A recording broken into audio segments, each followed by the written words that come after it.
Restaurant style chowmein এবার বাড়িতেই বানিয়ে নিন। কোনো রকম দোকানে বা রেস্টুরেন্টে যাওয়ার প্রয়োজন পড়বে না, খুব সহজেই বাড়িতে তৈরি করে ফেলতে পারবেন। খুব কম সময়ের মধ্যে তৈরি হয়ে যাবে, খেতেও ভীষণ ভালো লাগে। তো চলুন দেখে নিই আজকের রেসিপি। চাউমিন বানানোর জন্য প্রথমে একটা কড়াইয়ের মধ্যে পরিমাণ মতো জল দিয়েছি আর দিয়ে দিলাম অল্প একটু তেল। জলের সঙ্গে তেলটাকে ভালো করে মিশিয়ে নিতে হবে। তারপর এই জলের মধ্যেই চাউমিনটা দিয়ে দিতে হবে। আমি এখানে 1 প্যাকেটের মতো চাউমিন নিয়েছি।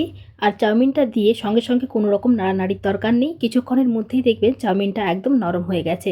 তখন ভালো করে উল্টে পাল্টে নিতে হবে আর ভালো করে সেদ্ধ করে নিতে হবে। প্রায় 90% মতো সেদ্ধ হয়ে গেলে তখন এটাকে জল থেকে তুলে নামিয়ে নিতে হবে। এই সময় আপনারা হাতে একটু নিয়ে চেক করে দেখে নিতে পারেন। আর জল থেকে নামিয়ে কোনো রকম জল দিয়ে ধোয়ার দরকার নেই। একটা প্লেটের মধ্যে এরভাবে ছড়িয়ে রেখে দিলে খুব সুন্দরভাবে চাউমিনটা ঝরঝরেভাবে তৈরি হয়ে যাবে। এভাবে একবার বানিয়ে দেখুন, কোনো রকম চাউমিন জড়িয়ে যাবে না। এইবার একটা কড়াই গাছের মধ্যে বসিয়ে দিয়েছি অল্প একটু তেল দিয়ে। আর এর মধ্যে দিয়ে দিলাম ডিম। আমি এখানে 2টো ডিম ব্যবহার করেছি, আপনারা চাইলে ডিমের পরিমাণটা আরেকটু বাড়িয়ে নিতে পারেন। 2টো ডিমই ফাটিয়ে দিয়ে দিচ্ছি আর সঙ্গে দিয়ে দিলাম অল্প একটু গোলমরিচের গুঁড়ো, স্বাদ মতো লবণও এখানে আমি অ্যাড করে দিচ্ছি। একসঙ্গে সব কিছুকে ভালো করে মিশিয়ে নিতে হবে আর ডিমটাকে ভালো করে ঝুড়ো ঝুড়ো করে ভেজে নিতে হবে। গ্যাসের ফ্লেমটা এই সময় হাইতে আছে, হাইতে রেখে ডিমটাকে ভালো করে ভেজে নিতে হবে।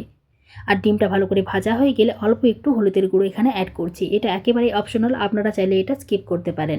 ডিমটা ভাজা হয়ে গেলে একটা প্লেটের মধ্যে তুলে নামিয়ে নিতে হবে। আর ওই কড়াইয়ের মধ্যে দিয়ে দিলাম আরও কিছুটা পরিমাণ তেল। আর দিয়ে দিচ্ছি আগে থেকে কুচিয়ে রাখা বাঁধাকপি, আমি বড় বড় করে কেটে নিয়েছি। সঙ্গে দিয়ে দিলাম কুচিয়ে রাখা গাজর, অল্প একটু ক্যাপসিকাম কুচিও আমি এখানে অ্যাড করে দিচ্ছি। আর দিয়ে দিলাম 2টো বড় সাইজের পেঁয়াজ কুচি, লম্বা লম্বা করে কেটে নিয়েছি। আর দিয়ে দিচ্ছি অল্প একটু আলু, মানে একটা মিডিয়াম সাইজের আলু দিয়ে দিচ্ছি। আলুটা একেবারেই অপশনাল, আপনারা চাইলে এটা নাও দিতে পারেন। অল্প একটু লবণ আর অল্প একটু হলুদের গুঁড়ো দিয়ে ভালো করে মিশিয়ে নিচ্ছি। সব কিছুকে ভালো করে মিশিয়ে নিতে হবে আর একটা ঢাকা চাপা দিয়ে সবজিগুলোকে ভালো করে ভেজে নিতে হবে। এভাবে ঢাকা চাপা দিয়ে ভাজলে সবজিগুলো খুব সুন্দরভাবে ভাজা হয়ে যাবে।